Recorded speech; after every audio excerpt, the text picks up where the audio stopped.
തമിഴ്നാട്ടിലെ തിരുനെൽവേലി ജില്ലയിലെ അംബാസമുദ്രം എന്ന സ്ഥലത്താണ് ഇപ്പോൾ ഉള്ളത്. അംബാസമുദ്രം കേൾക്കുമ്പം ഇവിടെ കടലൊക്കെ ഉണ്ടെന്ന് തോന്നിപ്പോകും അല്ലേ? പക്ഷേ കടലൊന്നും ഇല്ല കേട്ടോ.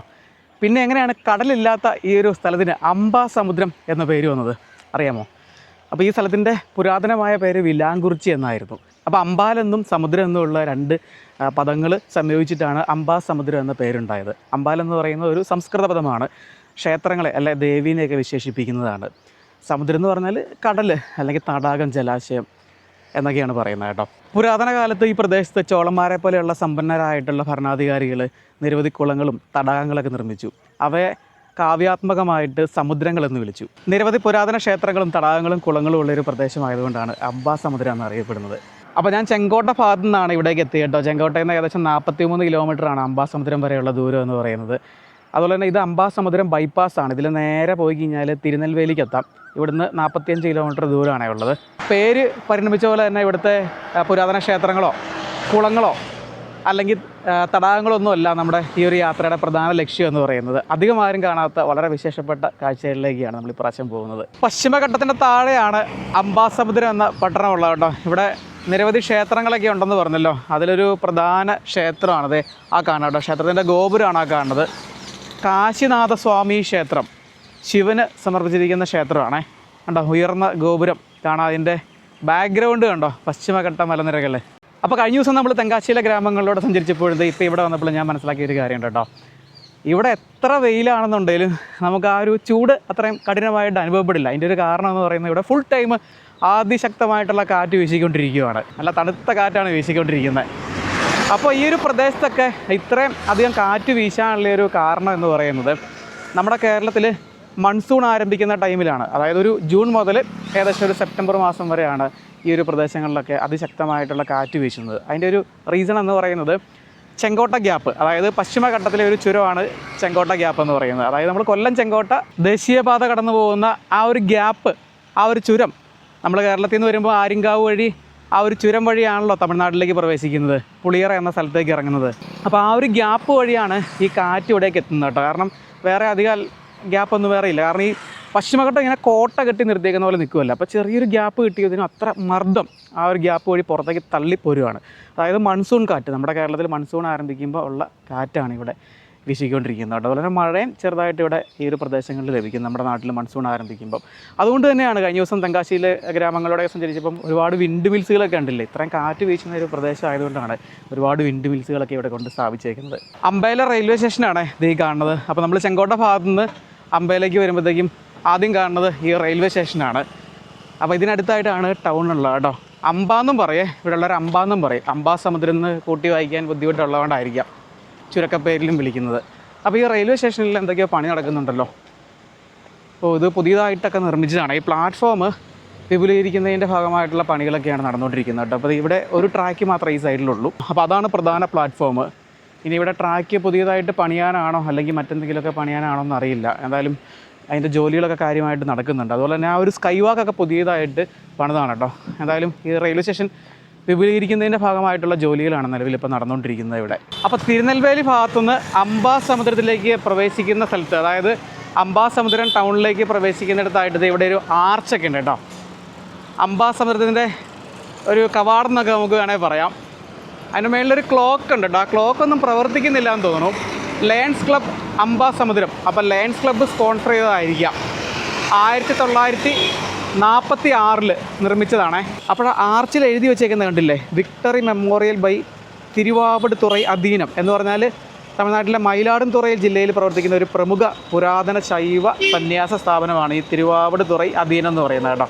അപ്പോൾ അതിൻ്റെ പ്രതീകമായിട്ടാണ് ഈ ആർച്ച് ഇവിടെ നിർമ്മിച്ചേക്കുന്നത്. തമിഴ്നാട്ടിലെ മിക്ക ചെറിയ ടൗൺഷിപ്പുകൾ ഏതാണ്ട് ഇതുപോലെയൊക്കെ തന്നെയാണ്. പ്രത്യേകിച്ച് തെങ്കാശി ജില്ലയിലെയും തിരുനെൽവേലി ജില്ലയിലൊക്കെ ചെറിയ ടൗൺഷിപ്പുകൾ. അതായത് നമ്മൾ കാണുന്ന കാഴ്ചകളൊക്കെ എന്ന് പറയുന്നത് പ്രധാനമായിട്ട് ഇവിടുത്തെ കെട്ടിടങ്ങളൊക്കെ വളരെയധികം പഴമ തോന്നിക്കുന്നതാണ്. ഇതുകൊണ്ട് ഇത് ഇടുങ്ങിയ ഒരു തെരുവാണേ. ഇവിടെയൊക്കെ ധാരാളം കടകളൊക്കെ നമുക്ക് കാണാം. പഴയ കെട്ടിടങ്ങളിലൊക്കെ പ്രവർത്തിക്കുന്ന ഒരുപാട് കടകൾ.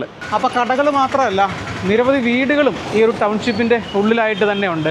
ഇന്ത്യയിലെ മിക്ക പ്രമുഖ വലിയ പട്ടണങ്ങളും മോഡേണൈസ് ചെയ്യുന്ന ഈ ഒരു കാലത്ത് ഇങ്ങനെയുള്ള ചെറിയ ടൗൺഷിപ്പുകളൊക്കെ ആ പഴമ അങ്ങനെ തന്നെ നിലനിർത്തിക്കൊണ്ടൊക്കെ തുടരുവാണ് കേട്ടോ. വലിയ മാറ്റങ്ങളൊന്നും ഇല്ലാതെ. ഒരു കൊച്ചു കുട്ടിയുടെ കയ്യിലേക്ക് പുതിയൊരു കളിപ്പാട്ടം കിട്ടുമ്പം ആ കുട്ടിക്കുണ്ടാകുന്ന ഒരു സന്തോഷം എത്രമാത്രം വലുതാണെന്ന് പറയാതെ തന്നെ അറിയാമല്ലോ അല്ലേ. അതിപ്പോൾ ചെറിയൊരു കളിപ്പാട്ടമാണെങ്കിൽ പോലും അവനത് നിധി പോലെ കൊണ്ടുനടക്കും. അപ്പോൾ എൻ്റെയൊക്കെ ചെറുപ്പത്തിൽ ഈ തടിയിൽ കൊത്തിയ കളിപ്പാട്ടങ്ങളൊക്കെ ഒരുപാട് വാങ്ങിക്കാനായിട്ട് കിട്ടുമായിരുന്നു. അതുപോലെ തന്നെ വീട്ടിൽ ഈ ആശാരിമാർ എന്തെങ്കിലുമൊക്കെ പണിക്ക് വന്നു കഴിഞ്ഞാൽ തടിയിൽ ഇങ്ങനെ ചക്രങ്ങളെ കൊത്തി ഉന്തിക്കൊണ്ട് അങ്ങനെ വണ്ടി ഉണ്ടാക്കി തരും. അപ്പോൾ അതൊക്കെ ഇങ്ങനെ ഒരുപാട് സന്തോഷത്തോടെ ഉന്തിക്കൊണ്ട് കിടക്കുമായിരുന്നു. അപ്പോൾ ഈ ചൈനീസ് ടോയ്സിൻ്റെ വമ്പൻ കടന്നുകയറ്റം കാരണം നമ്മുടെ നാട്ടിൽ നിന്ന് ഈ വുഡൻ ടോയ്സൊക്കെ ഏതാണ്ട് അപ്രത്യക്ഷമായിക്കൊണ്ടിരിക്കുകയാണ്. അപ്പോൾ ഈ അംബാസമുദ്രം തമിഴ്നാട്ടിൽ തന്നെ ഈ വുഡൻ ടോയ്സ് നിർമ്മിക്കുന്നതിൽ വളരെയധികം പേര് കേട്ട ഒരു സ്ഥലമാണ്. ഇവിടെ പ്രാദേശികമായിട്ട് ചോപ്പ് സാമാൻ അല്ലെങ്കിൽ കടസൽ എന്ന് പറയും കേട്ടോ. അപ്പോൾ ഈ ലൈനിൽ ഇവിടെ കാണുന്നതെല്ലാം പ്രധാനമായിട്ട് ഇവിടുത്തെ വീടുകളാണ്. അപ്പോൾ ഈ വീടുകളോട് ചേർന്ന് കുറേ യൂണിറ്റുകളൊക്കെ ഉണ്ടെന്നാണ് പറഞ്ഞത് കേട്ടോ ഈ കടസലുണ്ടാക്കുന്നത്. അപ്പോൾ ഈ കടസലുണ്ടാക്കുന്ന ഒരുപാട് യൂണിറ്റുകൾ ഇവിടെ പ്രവർത്തിക്കുന്നുണ്ടെന്ന് പറഞ്ഞല്ലോ. അത്തരത്തിൽ ചെറിയൊരു യൂണിറ്റിലേക്കാണ് നമ്മൾ എത്തിയിരിക്കുന്നത്. ഇവിടെ കളിവണ്ടി ഉണ്ടാക്കിക്കൊണ്ടിരിക്കുകയാണ്. അപ്പോൾ അതെങ്ങനെയാണ് ഉണ്ടാക്കുന്നത്, അതിൻ്റെ ആദ്യം മുതലുള്ള കാഴ്ചകൾ കാണാൻ പറ്റുമെന്ന് നമുക്ക് നോക്കാം. അപ്പോൾ നിലവിൽ ഇവിടെ ഉണ്ടാക്കിക്കൊണ്ടിരിക്കുന്നത് ഒരു കളിവണ്ടിയാണ്. ഇത് ഇങ്ങനത്തെ ഒരു കളിവണ്ടിയാണ് ഇവിടെ ഉണ്ടാക്കുന്നത്. ഇത് പൂർണ്ണമായിട്ട് ഇതിൻ്റെ വർക്ക് കഴിഞ്ഞിട്ടില്ല. ഇതിന് ഇനി ചക്രങ്ങളൊക്കെ ഘടിപ്പിക്കാനുണ്ട് കേട്ടോ. അപ്പോൾ അതിൻ്റെ ഫ്രെയിമുകൾ ഉണ്ടാക്കി അടുക്കി വെച്ചേക്കുന്നുണ്ടോ. ഇനി ഇതിലേക്ക് ചക്രങ്ങൾ പിടിപ്പിക്കും, അതുപോലെ ഒരു ഹാൻഡിൽ വരും, അങ്ങനെയുള്ള ചെറിയ വർക്കുകളോടെ ഉണ്ട്. ഇവിടെ പുറത്ത് കടയുണ്ട് ഇവിടെ അമ്പയിൽ. അപ്പോൾ അവിടെ ചെന്ന് കഴിഞ്ഞാൽ നമുക്ക് ഒരുപാട് വെറൈറ്റീസിലുള്ള കളിപ്പാട്ടങ്ങൾ നേരിട്ട് വാങ്ങാൻ പറ്റും. അപ്പോൾ അമ്പയിൽ നൂറ്റാണ്ടുകൾക്ക് മുമ്പാണ് ഈ കളിവണ്ടിയുടെ നിർമ്മാണമൊക്കെ ആരംഭിക്കുന്നത് കേട്ടോ. അപ്പോൾ ഇവിടെ നമുക്ക് കാര്യങ്ങളൊക്കെ പറഞ്ഞു തരും. ഈ അണ്ണൻ്റെ പേര് രാമസുബ്രഹ്മണ്യം എന്നാണ്. അണ്ണൻ 40 വർഷമായിട്ട് ഈ ജോലി ചെയ്യുന്നുണ്ട് കേട്ടോ. അണ്ണൻ്റെ വീട് ഈ ഗ്രാമത്തിൽ തന്നെയാണ്. അപ്പോൾ ഇതിൻ്റെ ആദ്യത്തെ സ്റ്റെപ്പ് എന്ന് പറയുന്നത് ഇതിങ്ങനെയുള്ള മരക്കമ്പുകൾ കൊണ്ടുവരും. അതായത് ഇത് യൂക്കാലിപ്റ്റസ് മരത്തിൻ്റെ കമ്പുകളാണ്. അതിങ്ങനെ വളവുകളൊന്നും ഇല്ലാത്ത കമ്പുകൾ നോക്കിയാണ് തിരഞ്ഞെടുക്കുന്നത് കേട്ടോ ഈ കളിപ്പാട്ടം നിർമ്മിക്കാനായിട്ട്. എന്നിട്ടത് ഒരളവിൽ കട്ട് ചെയ്തെടുക്കും. ഇത് കണ്ടില്ലേ, ഇതങ്ങനെ അളവിൽ കട്ട് ചെയ്തെടുത്തേക്കുന്നതാണ്. ഇത് നോക്കിയാൽ നമുക്കറിയാം ഇത് സ്ട്രെയിറ്റ് ആയിട്ടാണ്, ഇതിന് വളവുകൾ കാര്യങ്ങളൊന്നുമില്ല. ഇനി ഇതിൻ്റെ തൊലിയെല്ലാം കളഞ്ഞ് മിനുക്കി എടുക്കും കേട്ടോ. അപ്പോൾ അതിൻ്റെ ജോലികളൊക്കെ അവിടെ നടന്നുകൊണ്ടിരിക്കുന്നുണ്ട്. അപ്പോൾ ഈ കൊണ്ടുവരുന്ന മരക്കമ്പുകളൊക്കെ അത് ഇതിൽ വെച്ചിട്ടാണ് കട്ട് ചെയ്യുന്നത്. രണ്ടാമത്തെ സ്റ്റെപ്പ് എന്ന് പറയുന്നത് ഇത് കണ്ടോ, ഇത് കടഞ്ഞെടുക്കും, അതായത് മിനുസപ്പെടുത്തിയെടുക്കും. അതിൻ്റെ തൊലിയെല്ലാം കളഞ്ഞ് കട്ട് ചെയ്ത് വെച്ചേക്കുന്നതാണിത് ഈ കാണുന്നത്. ഇനി അടുത്ത സ്റ്റെപ്പ് എന്ന് പറയുന്നത് ഇവിടെ കാണാം, അത് വീണ്ടും കടഞ്ഞെടുക്കും. കണ്ടോ, ഈ കടച്ചിൽ മെഷീൻ ഇതിലാണ് കടഞ്ഞെടുക്കുന്നത്. അതിൽ ചെറിയ വർക്കുകളൊക്കെ നമുക്ക് കാണാം. അത് കണ്ടില്ലേ. ഇനി ഇങ്ങനെ വെച്ചേക്കുന്ന ഈ ഒരു തടി ഇതെടുത്തിട്ട് ഇതിൽ പോളിഷ് ചെയ്യും, അതുപോലെ ചായം നൽകും. അങ്ങനെയുള്ള ജോലികളാണ് ഇപ്പോൾ ഈ അണ്ണനോട് ചെയ്തുകൊണ്ടിരിക്കുന്നത്. കണ്ടില്ലേ, ഉളി വെച്ചിട്ട് അതിൽ ആ ഡിസൈനുകളൊക്കെ കടഞ്ഞെടുക്കുന്നത് കണ്ടില്ലേ.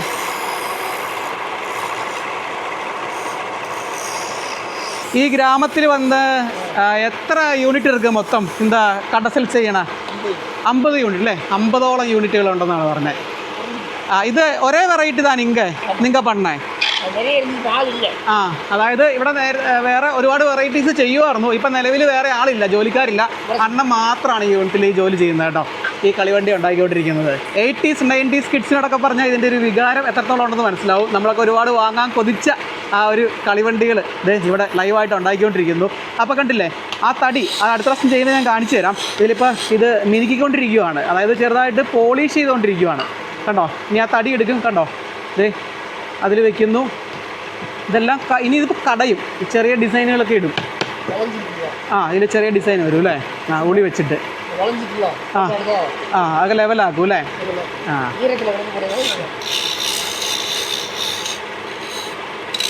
കണ്ടോ, ആ ഡിസൈനൊക്കെ ഒന്നോടെ ഒന്ന് ഡീപ്പാക്കി എടുക്കുവാണ്. സാൻഡ് പേപ്പറൊക്കെ ഉണ്ട്, ഇതൊക്കെ വെച്ചാണ് മിനുക്കി എടുക്കുന്നത്. ഈ തടി പോളിഷ് ചെയ്യാനായിട്ട് ഉപയോഗിക്കുന്ന മെഴുകാണ്, അരക്കാണ് ഈ കാണുന്നത് കേട്ടോ. അതായത് പെയിൻ്റൊന്നുമല്ല, പോളിഷൊന്നുമല്ല ഇതിലടിക്കുന്നത്. അപ്പോൾ ഇത് വെച്ചിട്ടാണ് ചെയ്യുന്നത്. ഇതൊരു ക്രിസ്റ്റൽ കളറിലാണ് വരുന്നത്, അതായത് ട്രാൻസ്പെറൻ്റ് ആയിട്ട്. അതിലേക്ക് പൊടി ചേർത്ത് ഡൈ ചെയ്തെടുക്കുകയാണ് ചെയ്യുന്നത്. കണ്ടോ, ഇത് കണ്ടില്ലേ, പിങ്ക് കളറ്, ഇതിങ്ങനെ മെഴുക് പോലെയാണ്. ഇനി ഇത് വെച്ചിട്ട് ഇതിലേക്ക് കളർ ചെയ്യും. നമുക്ക് കാണാം, ആ മെഴുക് വെച്ച് ഇങ്ങനെ തേച്ച് കൊടുക്കുകയാണ്. അതങ്ങനെ കറക്കിക്കൊണ്ടിരിക്കുന്നതിനൊപ്പം ആ മെഴുക് വെച്ച് കൊടുക്കുമ്പം കണ്ടോ, ഇത് കണ്ടില്ലേ, പോളിഷ് ചെയ്ത പോലെ വരും. ഒന്നോടെ ഒന്ന് മിനുക്കുന്നുണ്ട്. ഇത് ഓലയല്ലേ, ഓല. പനയോല വെച്ചിട്ട് ഒന്നോടെ ഒന്ന് മിനുക്കുന്നുണ്ട്. താളിയോല, താഴമ്പൂവിൻ്റെ താളമ്പൂവിൻ്റെ ഇല എന്നാണ് പറഞ്ഞത്. പനയോല അല്ല അല്ലേ? പനയോല അല്ല. അപ്പം അത് വെച്ചൊന്ന് മിനുക്കി എടുക്കുന്നുണ്ട്. അപ്പോൾ കളർ ചെയ്ത് നോക്കിയോ, കണ്ടില്ലേ, അതങ്ങനെ കറങ്ങിക്കൊണ്ടിരിക്കുകയാണ്. ജസ്റ്റ് ഒന്ന് വെച്ച് കൊടുക്കുന്നു. എന്നിട്ട് കണ്ടോ, ആ ഓല വെച്ചിട്ട് മിനുക്കി എടുക്കുന്നു. അങ്ങനെ ഒരുപാട് കളറുകളുണ്ട്. ഇത് കണ്ടില്ലേ, അതിൻ്റെ വയലറ്റ് കളറാണ് ഈ കാണുന്നത്. ഇപ്പോൾ മനസ്സിലായില്ലേ സംഗതി എങ്ങനെയാണെന്ന്. അതുപോലെ ഇത് ഉണ്ടാക്കിയതിൻ്റെ ഇത് ഓരോരോ പാർട്സാണ്. ഇത് കണ്ടില്ലേ, ആ കളിവണ്ടിയുടെ ഓരോരോ പാർട്സാണ് ഇവിടെ നിർമ്മിച്ച് വെച്ചേക്കുന്നത്. ഇതെല്ലാം കൂടെ ഇനി ജോയിൻറ്റ് ചെയ്ത് കഴിയുമ്പോഴാണ് ആ ഒരു പൂർണ്ണ രൂപത്തിലേക്ക് എത്തുന്നത് കേട്ടോ. അണ്ണാ, ഒരു വണ്ടി മൊത്തமாக ഫിനിഷ് പണ്ണതിന് എவ்வளோ ടൈം എടുക്കും? 1 മണിക്കൂർ. 1 മണിക്കൂർ എടുക്കുമെന്ന് പറഞ്ഞത്. ഇത് മൊത്തமாக ഫിനിഷ് പണ്ണിയ വണ്ടി ഇരിക്കാ എങ്ക? ഇത് ഫിനിഷ് പണ്ണിയ വണ്ടി എങ്കിൽ ഇരിക്കാ? അതിൽ ചക്രം വരിക?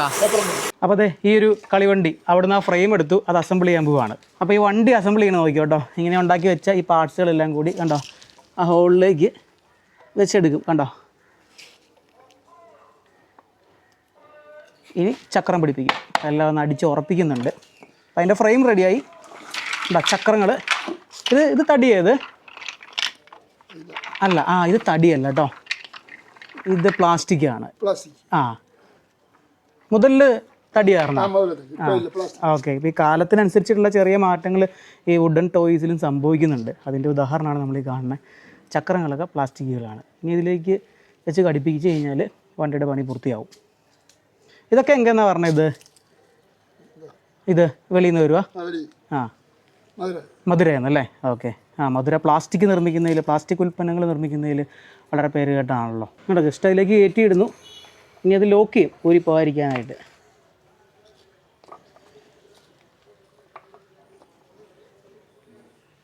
അപ്പോൾ ഇവിടെ ആണി അടിച്ചിട്ടാണ് ഇത് ലോക്ക് ചെയ്യുന്നത് കേട്ടോ. അപ്പോൾ ഈ പൂർത്തിയായ ഈ കളിവണ്ടിയുടെ വില എന്ന് പറയുന്നത് ഒരെണ്ണത്തിന് 300 രൂപ അല്ലേ? 300 രൂപയാണ്. അപ്പോൾ ഇവിടെ പുറമെ കടകളുണ്ട്, കടകളിൽ നിന്ന് നമുക്ക് വാങ്ങിക്കാൻ കിട്ടും. അപ്പോൾ ഞാൻ അണ്ണൻ്റെ അടുത്ത് ചോദിച്ചൊരു കാര്യമുണ്ട്, ഇത് കേരളത്തിലേക്ക് ഈ വണ്ടികളൊക്കെ കയറ്റി വിടുമെന്ന്. അപ്പോൾ അണ്ണൻ പറഞ്ഞ ഉത്തരവാണെന്നറിയോ? ഇപ്പോൾ വിടാറില്ല, നേരത്തെ ഉണ്ടായിരുന്നു, ഇപ്പോൾ ആർക്കും വേണ്ടാന്ന്. അതാണ് കണ്ടോ, അതാ പറഞ്ഞു, ഈ പ്ലാസ്റ്റിക് ടോയ്സൊക്കെ വന്നാൽ പിന്നെ ആർക്കും വേണ്ട, ഇതൊക്കെ അന്യം നിന്ന് പോവുകയാണ് അല്ലേ? കാണുമ്പോൾ സന്തോഷമുണ്ട്. ആ ഒരു പഴയ കാലത്ത് ജനിച്ച, അല്ലെങ്കിൽ എന്താ പറയുക, ഒരു 80s 90s ആ ഒരു ടൈമിൽ ജനിച്ച നമ്മളെ പല ഒരാളെ സംബന്ധിച്ച്. അപ്പോൾ നമ്മൾ ആ കളിവണ്ടി ഉണ്ടാക്കുന്നത് മാത്രമല്ല കണ്ടോളൂ, ഇവിടെ ഒരുപാട് കളിപ്പാട്ടങ്ങൾ ഉണ്ടാക്കുന്നുണ്ട്. അപ്പോൾ അതെ, നമുക്ക് ഒരു യൂണിറ്റോടെ ഒന്ന് സന്ദർശിച്ചിട്ട് പോകാം കേട്ടോ. അണ്ണാ, ഇപ്പോൾ എന്നാ എങ്ക ചെയ്യാൻ പറയാം? ഇത് അല്ലേ, ചെപ്പ്. ചെറിയ ചെപ്പുകൾ കണ്ടോ, ചെപ്പുകൾ ഉണ്ടാക്കി വെച്ചേക്കുന്നു. നോക്കി, ചാക്കിലാക്കി.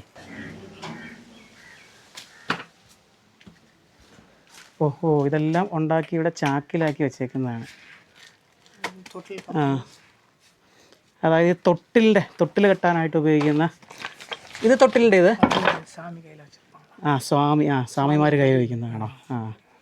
പഴയകാലത്ത് തൊട്ടിൽ, അതായത് നമ്മുടെ ഈ മുണ്ട് കെട്ടിയില്ലേ തൊട്ടിലുകൾ ഉണ്ടാക്കിക്കൊണ്ടിരുന്നത്. അപ്പോൾ തൊട്ടിൽ കെട്ടാനായിട്ട് ഇങ്ങനെ ഒരു വയ്ക്കുമല്ലോ, ഒരു തടി വയ്ക്കുമല്ലോ കയറ് കെട്ടാനായിട്ട്, അതൊക്കെ ഇവിടെ ഉണ്ടാക്കുന്നുണ്ട്. കണ്ടോ, ഒരുപാട് ഉൽപ്പന്നങ്ങൾ ഉണ്ടാക്കി വെച്ചേക്കുന്നതാണ്. ഇതാണ് തൊട്ടിൽ അല്ലേ? ഇത് തൊട്ടിലല്ല, ഇതെന്താണ്? ഓക്കെ, കോലുകളി കളിക്കുന്നത്. ഇതൊക്കെ എന്നാ ഇത്? ഇപ്പോഴത്തെ ഈ കിച്ചൺ സെറ്റുകളൊക്കെ ഇല്ലേ, കിച്ചൺ സെറ്റുകൾ, അതിലുള്ളത് ഈ പാത്രങ്ങൾ, ഗ്യാസ് അടുപ്പ്, അതെല്ലാം തടിയിൽ ഉണ്ടാക്കി വെച്ചേക്കുന്നതാണ്. ഇതൊരു സെറ്റായിട്ട് ചപ്പാത്തി പലക എല്ലാം ഉണ്ടല്ലേ. ഇതിനെങ്ങനെയാ റേറ്റ്? എങ്ങനെയാ? ഒരു സെറ്റിന് 160 രൂപ. പിള്ളേർക്ക് കളിക്കാനായിട്ട്, അതായത് ഒറിജിനൽ ചപ്പാത്തി പലകയൊന്നുമില്ല, സിലിണ്ടറുണ്ട്. മതി എല്ലാ സാധനങ്ങളുണ്ട്. കുക്കർ. അപ്പോൾ പറ്റുവാണെങ്കിൽ നമ്മുടെ കുട്ടികൾക്കൊക്കെ അത് ഇങ്ങനത്തെ തടിയിലുണ്ടാക്കുന്നതൊക്കെ നമ്മുടെ നാട്ടിൽ കിട്ടില്ല, അത് വേറെ കാര്യം. ഇത് കിട്ടുമെങ്കിൽ അതൊക്കെ വാങ്ങിച്ചു കൊടുക്കുക കേട്ടോ. ഇതൊക്കെ നമ്മുടെ പ്രകൃതിക്ക് ഒട്ടും ദോഷമില്ലാത്ത സാധനങ്ങളാണ്. ഇപ്പോൾ പ്ലാസ്റ്റിക് ടോയ്സൊക്കെ ഉപയോഗിച്ച ശേഷം വലിച്ചെറിഞ്ഞ് കഴിഞ്ഞാൽ അത് മണ്ണിൽ കിടക്കും. ഇതിനങ്ങനെ ഒരു പ്രശ്നവുമില്ല. ഇതാണ് ഞാൻ പറഞ്ഞ തൊട്ടിൽ കെട്ടുന്നത്. കണ്ടോ, ഇതിൻ്റെ 2 വശത്തും ഇതിലെ കയറ് ഇറക്കി വിടും. അപ്പോൾ ഞാനൊക്കെ ചെറുപ്പത്തിൽ കുഞ്ഞാർന്നപ്പോൾ കിടന്നത് ഇങ്ങനത്തെ ഈ കളറൊക്കെ കാണുമ്പോൾ ഭയങ്കര കൗതുകമാണ് കേട്ടോ. ഇതിൽ മുണ്ടില്ല, നമ്മൾ ഉടുക്കുന്ന മുണ്ടിൽ കെട്ടി ഉണ്ടാക്കും തൊട്ടി, എന്നിട്ട് ഇതിൽ പിടിച്ചിങ്ങനെ ആട്ടും.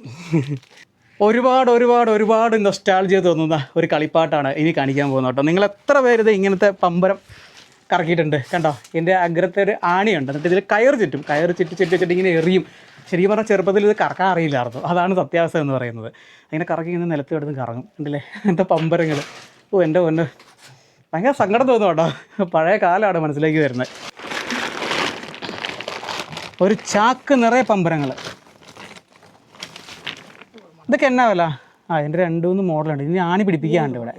7 രൂപ ഓർമ്മത്തിലല്ലേ? ആ 12 രൂപ അത്രേ ഉള്ളൂ കേട്ടോ. 7 രൂപ 12 രൂപ. ഇവിടെ ഒത്തിരി യൂണിറ്റുകളുണ്ട് കേട്ടോ, ഞാൻ പറഞ്ഞ പോലെ തന്നെ. ഓ ഇവിടെ നോക്കി ഈ തടി എല്ലാം കൊണ്ട് അടുക്കി വെച്ചേക്കുന്നത്.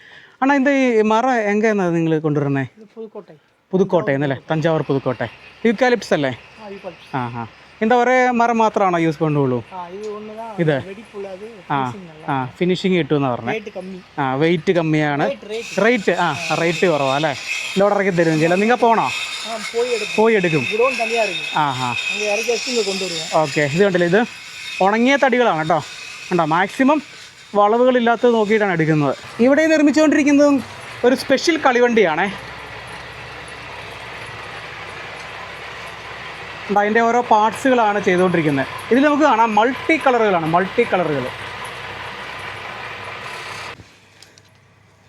ഇവിടെ നിന്നൊക്കെ ഇത്രയും വർണ്ണങ്ങൾ നമുക്ക് കാണാം. ഇത് അരക്കെന്നാണ് ഇവർ പറയുന്നത്. ഇത് ജാർഖണ്ഡിൽ നിന്ന് വരുന്നതെന്നാണ് പറഞ്ഞത് കേട്ടോ. ഏതാ? பெயிண்டும் கிடையாது, இது வந்து ரசாயனம் கிடையாது. இது வந்து ஒரு பூச்சியோட பிசின். இந்த மகாபாரதத்தில் வந்து அரக்குமாங்கல்ல, அரக்கு மாளிகை அந்த இதில் உள்ள செய்யக்கூடிய அரக்கெന്നാണ് ഇത് പറയുന്നത് കേട്ടോ. ഉരുക്കി അതിൽ வந்து കളർ ഇയற்கை ചായം ചേർത്തേക്കുന്നതാണ്. ഒരു കളറാണ് കൊടുക്കുക. കണ്ടോ, ഇത് ഇത്രയും വർണ്ണങ്ങൾ നമുക്ക് കാണാം. ഇതിൽ എത്ര വർണ്ണങ്ങൾ മൊത്തം കിടക്കും? 7 കളറുകൾ കിട്ടും അല്ലേ? അപ്പോൾ പണ്ട് കാലങ്ങളിൽ ഈ പ്രകൃതിദത്തമായിട്ടുള്ള കളറുകൾ മാത്രമായിരുന്നു ഉപയോഗിച്ചിരുന്നത്. അതായത് ഇലകളിൽ നിന്നും സസ്യങ്ങളിൽ നിന്നൊക്കെ ലഭിക്കുന്ന കളറുകൾ വെച്ചിട്ടാണ് ചെയ്തിരുന്നത്. ഇപ്പോൾ ഈ നാച്ചുറൽ, അതായത് പൂർണ്ണമായിട്ടും പ്രകൃതിയിൽ നിന്നുള്ള കളറുകൾ ഇപ്പോൾ കുറവാണ്. അതുകൊണ്ടാണ് ഇത്തരത്തിലുള്ള മാർഗ്ഗങ്ങൾ സ്വീകരിക്കുന്നത്. അല്ല നമ്മൾ ഈ പെയിൻ്റ് എടുത്ത് അടിക്കുന്നില്ല കേട്ടോ. പോളിഷ് ചെയ്യുന്നത് കണ്ടില്ലേ? എത്ര ഇടം വന്നിട്ട് ഈ ടോയ്സ് വാങ്ങാതെ പോകാനായിട്ട് മനസ്സ് അനുവദിക്കുന്നില്ല കേട്ടോ. അപ്പോൾ നമ്മൾ വേറെ ഒരു യൂണിറ്റിലേക്ക് വന്നിരിക്കുകയാണ്.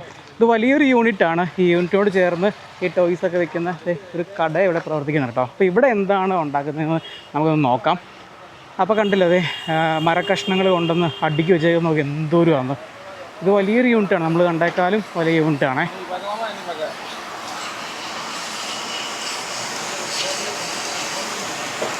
അപ്പോൾ ഇവിടെയും കളിവണ്ടി തന്നെയാണ് ഉണ്ടാക്കിക്കൊണ്ടിരിക്കുന്നത് നിലവിൽ. കണ്ടില്ലേ, നമ്മളാദ്യം കണ്ട പോലെയുള്ള സെയിം കളിവണ്ടി തന്നെയാണ് ഉണ്ടാക്കുന്നത് കേട്ടോ.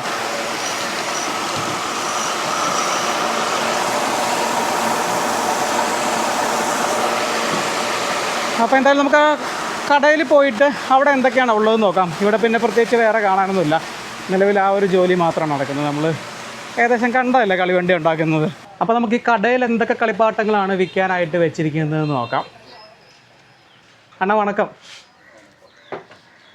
അപ്പോൾ ഇവിടെ ഒരുപാട് ഐറ്റംസ് ഉണ്ട്. ഇത് ഇവരുടെ യൂണിറ്റിൽ ചെയ്തിട്ട് അത് വിൽക്കാനായിട്ട് വെച്ചിരിക്കുന്നതാണ്.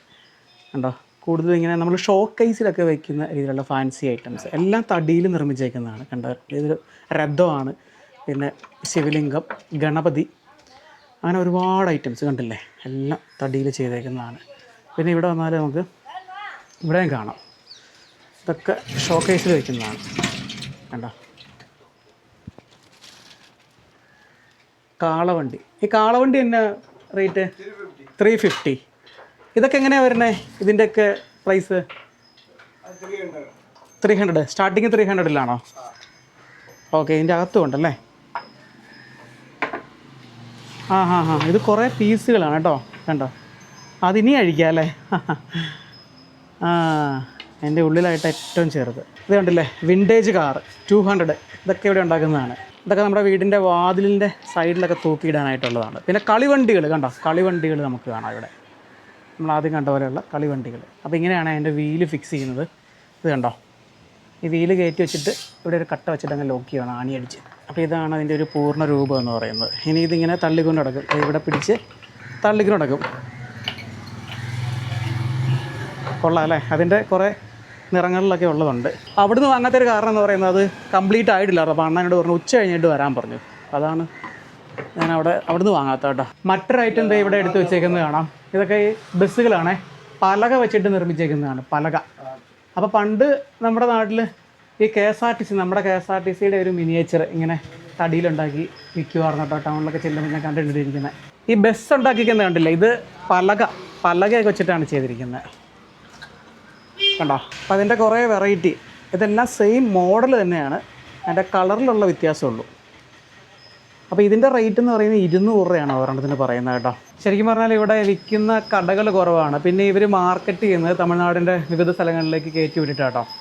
മെയിനായിട്ടും തമിഴ്നാടാണ് ഫോക്കസ് ചെയ്യുന്നത്. ഇതാണ് ഇവിടുത്തെ നമ്പർ അല്ലേ, ഇവിടുത്തെ നമ്പറാണേ. അപ്പോൾ ഈ നമ്പറിൽ വിളിച്ച് കഴിഞ്ഞാൽ നമുക്ക് ആവശ്യമുണ്ടെങ്കിൽ കൊറിയർ ചെയ്ത് തരാമെന്ന് പറഞ്ഞു.